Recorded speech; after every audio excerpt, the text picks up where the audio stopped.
Pirmais, ko minējuši, ir militārā mobilitāte un militārā Schengena. Eiropas parlaments atbalstīja rezolūciju, kas ir strateģiski nozīmīga visai Eiropas aizsardzībai, bet īpaši mūsu Baltijas reģionam.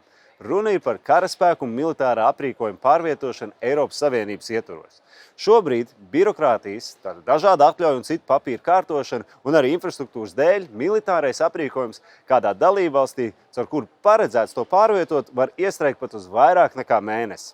Tieši tāpēc virzāmies uz tā saukto militāro Schengenu, kas praktiski nozīmē vienotu atļauju izsniegšanas sistēmu un ātra procedūra, modernizēta infrastruktūra. Tilti, tuneļi, ceļi, pielāgot arī militārās tehnikas pārvietošanai, kā arī digitālie risinājumi, lai sabiedroto spēku nepieciešamības gadījumā varētu šķērsot Eiropas Savienības robežas dažu dienu, nevis mēnešu laikā. NATO standartam ir jābūt mūsu standartam, uz to arī mēs ejam.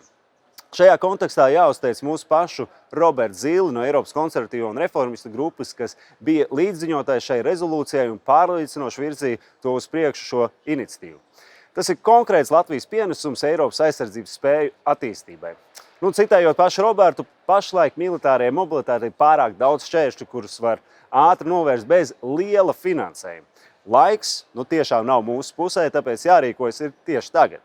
Eiropas komisijas militārajai mobilitātei nākamajā Eiropas Savienības daudzgadu budžetā paredzēs vairāk nekā 17 miljardus eiro.